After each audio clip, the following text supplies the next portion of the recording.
आज के वीडियो में मिर्गी रोग के बारे में संपूर्ण जानकारी बताएंगे, अर्थात मिर्गी रोग क्या होता है, मिर्गी के लक्षण कौन कौन से होते हैं, मिर्गी का कारण क्या है, यानी मिर्गी क्यों हो जाती है, इसकी रोकथाम कैसे करें और इसका इलाज क्या है। तो चलिए सबसे पहले जानते हैं कि मिर्गी क्या होती है। तो मिर्गी मस्तिष्क को प्रभावित करने वाली एक दीर्घकालिक बीमारी है। जो हमारे मस्तिष्क को प्रभावित करती है, ऐसी दीर्घकालिक बीमारी होती है जिसमें बार बार दौरे पड़ते हैं। इसे चिकित्सा भाषा में एपिलेप्सी कहते हैं। चिकित्सीय भाषा में क्या कहा जाता है? एपिलेप्सी कहा जाता है।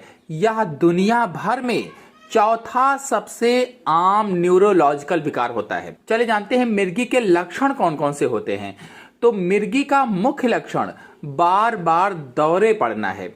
मिर्गी के दौरे के लक्षण इस बात पर निर्भर करते हैं कि मस्तिष्क का कौन सा क्षेत्र प्रभावित है। मिर्गी से पीड़ित लोगों को कुछ ऐसे लक्षण अनुभव हो सकते हैं, जैसे पहला है दौरे के दौरान व्यक्ति को असामान्य व्यवहार, जैसे हाथ पैर की गतिविधियों पर काबू न कर पाना, अपने आप हाथ पैर चलने लगना, उनकी गतिविधियां जो है उन पर काबू नहीं होता है। फिर दूसरा है मांसपेशियों पर नियंत्रण में कमी, मतलब अनियंत्रित मांसपेशी गतिविधि हो जाती है, जैसे कि मांसपेशियों में मरोड़ होना, मतलब मांसपेशियों में ऐंठन होना, या फिर कह लीजिए कि मांसपेशियों में जो लयबद्ध संकुचन है वो होना, ऐंठन होना आदि। फिर अगला है संवेदना में परिवर्तन, मतलब संवेदनाओं में बदलाव आएगा, जैसे जो हमारी सुनने की क्षमता है उसमें बदलाव आ सकता है, जो असामान्य नेत्र गति है उसमें बदलाव आ सकता है, स्वाद में आ सकता है, गंध में आ सकता है, सुन्नता हो सकती है, लगेगा पूरा शरीर सुन्न हो गया है, झुंझुनी हो सकती है। तो ये लक्षण होते हैं। इसके अलावा भावनाओं में बदलाव और व्यवहार में भी बदलाव हो सकता है। जो हमारी भावनाएं हैं या फिर जो व्यवहार है उसमें बदलाव हो सकता है। थकान या बेहोशी होना। अगला है मुंह से लार टपकना या झाग निकलना, मुंह से लार टपकने लगे या झाग निकलने लगे तो ये भी एक लक्षण है। फिर अगला है होंठ चटकाना, हाथ रगड़ना, चबाने की हरकतें करना, उंगलियों की हरकतें, घूरना आदि ये लक्षण होते हैं मिर्गी रोग के। इसके अलावा कभी कभी बेहोशी भी आती है। चलिए अब जानते हैं कि मिर्गी क्यों हो जाती है, मिर्गी का कारण क्या है। तो मिर्गी संक्रामक नहीं है। संक्रामक का मतलब होता है कि वह रोग जो एक व्यक्ति से दूसरे व्यक्ति में आसानी से फैल जाते हैं, जबकि मिर्गी संक्रामक नहीं है, यानी असंक्रामक है। इसका मतलब यह एक व्यक्ति से दूसरे व्यक्ति में आसानी से नहीं फैलती है।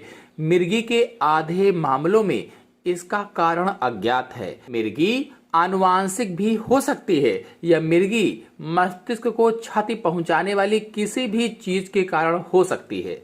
मस्तिष्क में तंत्रिका कोशिकाओं के बीच सामान्य कनेक्शन को बाधित करने वाली कोई भी चीज दौरे का कारण बन सकती है। कुछ प्रमुख कारण इस प्रकार हैं। नंबर 1, सिर पर चोट या मस्तिष्क आघात के कारण। अगर सिर पर चोट लग गया है या मस्तिष्क में कोई आघात हो गया उसके कारण भी हो सकता है। दूसरा है जन्मजात असामान्यताएं या अनुवांशिक स्थितियों के कारण हो सकता है। कुछ जन्मजात असामान्यताएं हो, असामान्यताएं हो, या फिर अनुवांशिक रहा हो, इतिहास रहा हो, परिवार में किसी को रहा हो तब भी हो सकता है। फिर अगला है स्ट्रोक या मस्तिष्क रक्तस्राव के कारण, या तो स्ट्रोक से या फिर मस्तिष्क में रक्तस्राव के कारण भी हो सकता है। मस्तिष्क में संक्रमण होने से भी हो सकता है, सूजन होने से भी हो सकता है, जैसे कि मेनिंजाइटिस है, एंसेफेलाइटिस या मस्तिष्क का फोड़ा है। फिर अगला है मस्तिष्क की विकृतियां या ट्यूमर के कारण भी हो सकता है। मस्तिष्क संबंधी रोग जैसे अल्जाइमर रोग हो गया तब भी मिर्गी हो सकती है। शराब या नशीली दवाओं के उपयोग के कारण भी हो सकती है।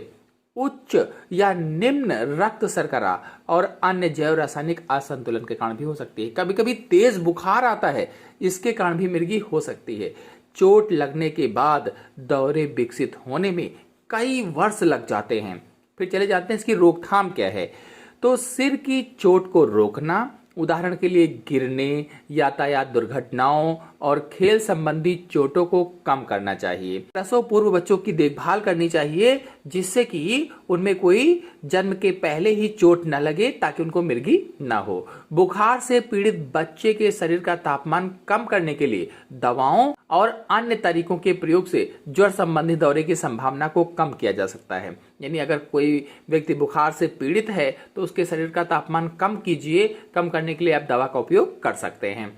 स्ट्रोक से संबंधित मिर्गी की रोकथाम हृदय संबंधी जोखिम कारकों में कमी लाना चाहिए। अगर स्ट्रोक से संबंधित मिर्गी है तो हृदय जो हमारा हार्ट है उसमें कोई भी बीमारी नहीं होनी चाहिए। जैसे उच्च रक्तचाप ना हो यानी हाई ब्लड प्रेशर ना हो, मधुमेह यानी शुगर की बीमारी ना हो। मोटापे को रोकने के लिए भी प्रयास करना चाहिए, नियंत्रित करने के उपाय करने चाहिए। और तंबाकू, अत्यधिक शराब आदि का सेवन नहीं करना चाहिए। फिर चले जानते हैं कि मिर्गी का इलाज क्या है। तो मिर्गी के इलाज के लिए दवाओं का इस्तेमाल आम तौर पर किया जाता है। इन दवाओं को एंटी कॉन्वल्सेंट कहा जाता है। ये दवाएं मस्तिष्क में रसायनों के स्तर को बदल कर काम करती हैं। उपचार के लिए एंटी कॉन्वल्सेंट्स गोलियों के मिश्रण को उपयोग में लाया जाता है जो आगे होने वाले दौरों को भी रोकता है। मिर्गी का इलाज आमतौर पर दवाइयों से किया जाता है। कुछ मामलों में सर्जरी भी की जाती है। वैद्यकीय उपकरण भी उपयोग में लाए जाते हैं। खान पान में बदलाव करके भी इलाज किया जाता है। मेरा मकसद सिर्फ जानकारी देना है। स्वास्थ्य से जुड़ी किसी भी प्रकार की सलाह के लिए, जांच के लिए किसी अच्छे डॉक्टर से सलाह जरूर लीजिए। इसी के साथ आप सभी लोगों को धन्यवाद।